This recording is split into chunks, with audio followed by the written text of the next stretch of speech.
आता बातमी नागपुरातून आहे। नागपुरातील जिल्हा न्यायालयाला बॉम्ब उडवून देण्याची धमकी प्राप्त झाली आहे। नागपुरातील जिल्हा न्यायालयाला उडवून टाकू असा धमकीचा ईमेल प्राप्त झालाय। दरम्यान मुंबई हायकोर्टाला सुद्धा बॉम्ब उडवून देण्याची धमकी आल्याची सूत्रांची माहिती आहे। शिवाय मुंबईतील वांद्रे कोर्टाला सुद्धा धमकीचा हा ईमेल आलाय। त्या पार्श्वभूमीवर वांद्रे कोर्ट परिसरासह या संपूर्ण परिसरांमध्ये सध्या पोलिसांनी बंदोबस्त वाढवलाय। आपण पाहतोय या तिन्ही परिसरात सध्या पोलिसांचा बंदोबस्त वाढवण्यात आलेला आहे। नागपूरमध्ये सुद्धा जिल्हा न्यायालयाला बॉम्ब उडवून देण्याची धमकी प्राप्त झालेली आहे। त्या पार्श्वभूमीवर या परिसरामध्ये ठिकठिकाणी पोलिसांचा बंदोबस्त वाढवण्यात आलेला आहे। अधिकची माहिती या संदर्भात जाणून घेऊयात आमचे प्रतिनिधी अक्षय मंकणी यांच्याकडून। अक्षय, काय अधिकचे अपडेट्स आहेत?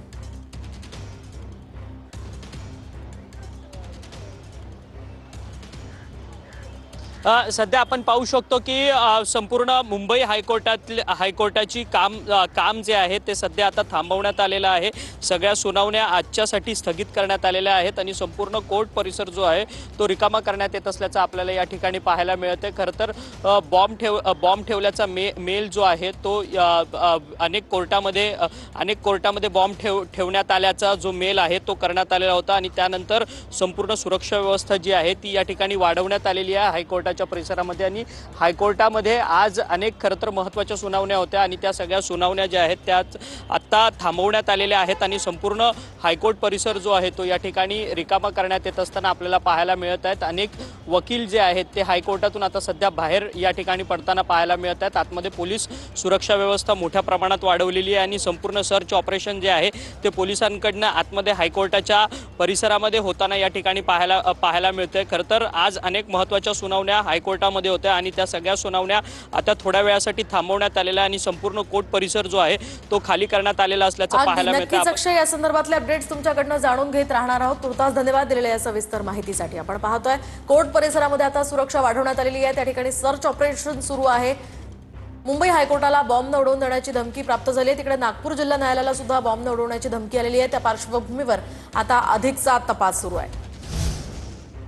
एक राजकीय बातमी, उपमुख्यमंत्री एकनाथ शिंदे सध्या अमरावतीच्या अंजनगाव सुर्जी या गावाच्या दौऱ्यावर आहे। तर अंजनगाव सुर्जीमध्ये आज एकनाथ शिंदेंचा रोड शो होणार आहे, शिवाय जाहीर सभा देखील होईल। त्याचीच दृश्य आपण सध्या पाहतोय। अंजनगाव नगर परिषदेच्या नगराध्यक्ष पदाच्या उमेदवार यांच्यासाठी शिंदे आज सभा घेणार आहेत। ज्या नगरपरिषद निवडणुकांना स्थगिती दिली होती त्या नगरपरिषद निवडणुकांसाठी 20 तारखेला मतदान होणार आहे आणि त्याच पार्श्वभूमीवर अमरावतीच्या अंजनगाव सुर्जीमध्ये नगराध्यक्ष पदाच्या उमेदवारासाठी आणि सोबतच नगरसेवक पदाच्या उमेदवारासाठी उपमुख्यमंत्री एकनाथ शिंदे यांचा रोड शो सुरू झालेला आहे।